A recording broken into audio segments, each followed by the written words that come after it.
High বন্ধুরা, আজকে আমি তোমাদের কাছে আবার একটা ছোট্ট নতুন ভিডিও নিয়ে হাজির হয়েছি। এটা হচ্ছে আমাদের বাড়ির গার্ডেন, আর গার্ডেন থেকে এটা আমাদের বাড়ি।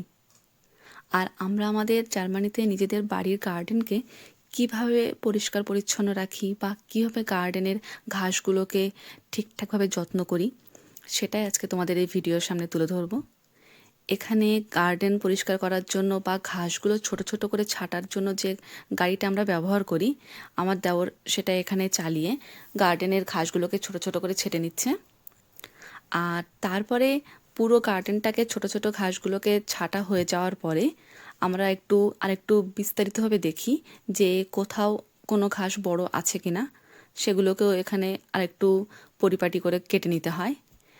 আর এখানে আমার কর্তামশাই যে ময়লাগুলো হয়েছে গার্ডেন পরিষ্কার করার পরে বা গ্যারেজ পরিষ্কার করার পরে, সেগুলোকে এক জায়গায় করার চেষ্টা করছে, আর কিছুটা শুকনো পাতা জ্বালিয়ে দিয়েছে। আর এখানে আমার দেওর খুবই ক্লান্ত, এখন বড় ভাইকে দিয়েছে দায়িত্ব বাকি গার্ডেনটা পরিষ্কার করার জন্য, আর নিজে এখানে একটা কাউ হ্যাট পরে তদারকি করছে যে কোথায় ছোট ছোট ঘাস বা কোনো কিছু ওর নজর থেকে বাদ গেছে কিনা।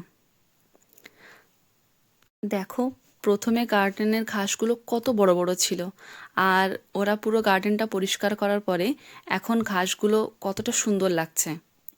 মনে হচ্ছে পুরো গ্রিন একটা গালিচা হয়ে গেছে আমাদের গার্ডেনে। আর নিজেদের জার্মানিতে নিজেদের গার্ডেন থাকার সত্যিই মজাই একটা আলাদা।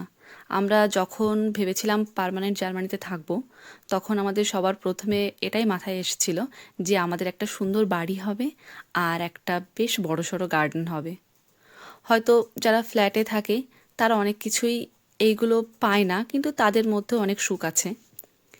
আর এখানে সৌদিয়া বাড়ির সামনের ফ্রন্টের অংশে যে ময়লাগুলো হয়েছে আমাদের, সেইগুলো পরিষ্কার করছে। আর এখানে আমাদের বাড়ির পঞ্চম সদস্য, উনি রৌদ্রের মধ্যে দাঁড়িয়ে আছেন। আর সৌদিয়ার মাথায় টুপিটা পরে কেমন লাগছে প্লিজ তোমরা কমেন্টে জানিও। আর এখানে ফুল গার্ডেনটা কমপ্লিট হয়ে যাওয়ার পরে যে ঘাসগুলো মানে ছাঁটা হয়েছিল, সেগুলো আবার আমরা গার্ডেনে ছড়িয়ে দিয়েছি, যাতে আমাদের জৈব সার হিসাবে ওটা এক্সট্রা পাওনা হয়। আর কিছুটা পরিষ্কার করার হাত থেকেও বা তুলে ফেলার হাত থেকেও আমরা রেহাই পেয়েছি। আর দেখো, আজকে দুই ভাই, এখানে আমাদের একটা সুন্দর চেরি গাছ হয়েছে, আমাদের আগের ওনার এটা লাগিয়েছিলেন। গাছটা এখন বেশ বড়, আর গাছটাতে খুব ভালো চেরিও হয়েছে।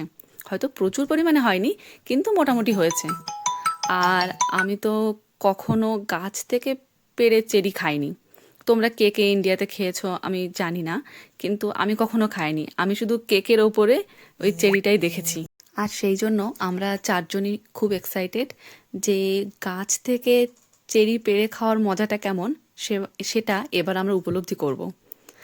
আর এখানে দুই ভাই মিলে একটা নেট সংগ্রহ করা হয়েছে, করে গাছটাকে খুব সুন্দর করে ঢেকে দেওয়া হচ্ছে। হয়তো জার্মানরা হলে এটা কখনোই করতো না, কিন্তু যাই হোক, আমরা ইন্ডিয়ান, আমাদের গাছের ফলগুলোকে, লিচু, আম, আমরা এভাবেই ঢেকে রাখতে অভ্যস্ত, আর এখানেও সেটাই করছি। যদিও এখানে পাখিরা ফল খায়, আর দুই ভাই মিলে খুবই সুন্দর সেটা করেছে। আর এদিকে সৌদিয়া সেই অবসর টাইমে আমরা যেখানে ইন্ডিয়ান কিছু সবজি লাগিয়েছি, সেই সবজির মধ্যে আমাদের ওয়েস্ট বেঙ্গলে একটা শাক খুব প্রচলিত, যেটা হচ্ছে বেতো শাক বলি আমরা। তোমরা তোমাদের গ্রামের ভাষায় বা গ্রামীণ ভাষায় কি বলো আমি জানি না, কিন্তু আমরা আমাদের বিথারি হাকিমপুর অঞ্চলের দিকে এটা বেতো শাকই বলি। তো এখানে সৌদিয়া সেই শাকগুলো মানে একটু একটু করে তুলছে। আর এদিকে দেখো, আমাদের গাছটার নেট লাগানো কমপ্লিট। আর আমরা সবাই ভাবছি যে কটা চেরি তো ওতে পেকেছে, যদি এখন খাওয়া যায়।